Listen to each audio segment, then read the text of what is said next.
श्री गणेश दत्त गुरुभ्यो नमः. गुरुवाणी पुष्प 4 मधील हिमालय आणि त्यातील तीर्थक्षेत्र यातील पुढील भागाचं मी पठण करीत आहे. केदारनाथ, जिथं भगवंताची खूण किंवा वास आहे अशा ठिकाणीच क्षेत्र निर्माण होते. लोक तिथं आपोआप आकर्षित होत जातात. जिथे जाऊन देवाचे दर्शन घ्यावे असा संकेत आहे. पुराणामध्ये तीर्थक्षेत्रांची माहिती दिलेली आहे, परंतु ही ठिकाणं नेमकी कुठे आहेत हे लोकांना माहिती नव्हते. आद्य शंकराचार्यांनी हिमालयात पायी प्रवास करून केदारनाथ व बद्रीनाथ ही ठिकाणे शोधून काढली. केदारनाथ हे ठिकाण हिमालयात फार उंचावर आहे. तिथे 24 तास बर्फ पडलेले असते. तिथे प्रत्यक्ष मंदिरात जाऊन मी पूजा केली. तेथील शिवलिंग म्हैस बसते तशा आकाराचे आहे. एका लहान फुलपात्रात मावेल एवढे पाणी देवावर घालतात व त्यानंतर त्याला पंचामृत हाताने चोळण्याची पद्धत आहे. केदारनाथ या ठिकाणी भारतीय लोक अतिशय कष्ट सहन करून कोणी पायी तर कोणी घोड्यावर बसून दर्शन करायला जातात. का? तिथे विशेष असे काय आहे? ह्याचे संशोधन करण्यासाठी म्हणून परदेशातून एक संशोधक जोडपं तिथं गेलं होतं. ह्या जोडप्याने भारतात येण्यापूर्वी भारतीय धर्मग्रंथाचा अभ्यास केला होता. पहाटेच्या ब्राह्म्य मुहूर्ताला काही अनुभव येतो का हे अनुभवण्यासाठी त्यांचा रात्रभर जागण्याचा कार्यक्रम चालू होता. काही दिवसातच त्यांना खरोखरच फार चांगला अनुभव आला. जेव्हा या अनुभवाविषयी त्यांना सांगण्याचा खूप आग्रह झाला, तेव्हा त्यांनी खुलासा केला की रोज पहाटे 1 तारी वाजल्याचा स्पष्ट आवाज त्यांना ऐकू येत असे. हा आवाज नेमका कुठून येतो हे शोधण्यासाठी त्या दोघांनी आटोकाट प्रयत्न केला, परंतु त्यांना कोणीही दिसले नाही. आपल्या धर्मग्रंथात व पुराणात उल्लेख आहे की नारद मुनी चिरंजीव आहेत व तेच एकतारी वाजवत भगवान श्री केदारनाथाच्या दर्शनाला अदृश्य रूपाने आलेले असतील. ह्याचा अर्थ श्री केदारनाथ येथे भगवंताचा वास आहे. अशा श्रेष्ठ ठिकाणी जो ज्या भावनेने दर्शनाला जाईल त्याप्रमाणे त्याला त्याचा अनुभव येईल. श्री केदारनाथ व श्री गुरूंचा एकच विचार करता असे लक्षात येते की दोघांची शक्ती एकच आहे. म्हणजेच केदारनाथ येथे गुप्त झालेली शक्ती कालांतराने श्री गुरूंच्या रूपाने पुन्हा प्रकट झाली असे म्हणावेसे वाटते.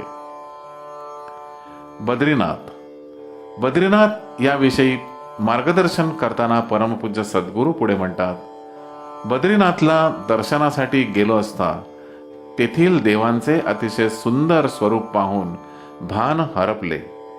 हे भगवान श्री महाविष्णूचे रूप आहे. आपल्याकडे परिसाची कल्पना आहे. लोखंडाच्या वस्तूला जर परिसाचा स्पर्श झाला तर लोखंडाचे सुवर्ण होते. तशीच ही बद्रीनाथाची मूर्ती आहे. जी व्यक्ती ह्या दिव्य मूर्तीचे अतिशय नम्र भावनेने पूर्ण शरणागत वृत्तीने दर्शन घेते, तिचे जीवन सफल व सार्थ होते.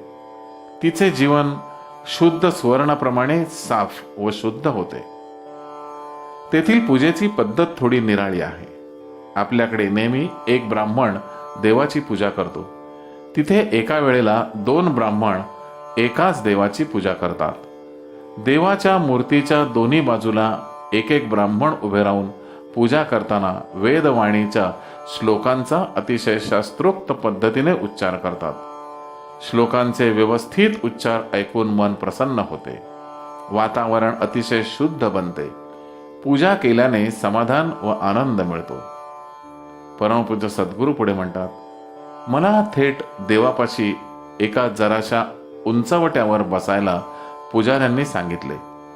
येथे पूजा चालू असताना मूर्तीतून इतकी दिव्य किरणे बाहेर पडतात की पाहणारा स्वतःच देवभान विसरतो. व्यक्ती स्वतःची स्वतः राहत नाही, तिला आत्यानंदाचा अनुभव येतो. केदारनाथ व बद्रीनाथ इथे सतत बर्फातच राहावे लागते. त्यामुळे तेथील पुजारी तेथील परिस्थिती व वातावरणाशी नमते घेऊन त्याप्रमाणे पोशाख घालतात. क्षेत्राचे नियम व तेथील भौगोलिक परिस्थिती व वातावरण यांचा अभ्यास करून बनवलेले असतात. गंगा. भगवंतांनी गीतेमध्ये स्थावराणाम हिमालय असे म्हटले आहे. याचा अर्थ असा की माझे स्थावर रूप जर तुम्हाला पाहायचे असेल तर तुम्ही हिमालयाकडे पहा. ह्यास अनुसरून ऋषीमुनींनी या ठिकाणी भगवंताचा वास आहे हे शोधण्यास सुरुवात केली आणि शोधता शोधता जिथे गंगामुख सापडले तिथे शिवाचा वास आहे हे त्यांच्या लक्षात आले. त्यापूर्वीच्या ऋषीमुनींना तिथे प्रत्यक्ष दर्शन झाले.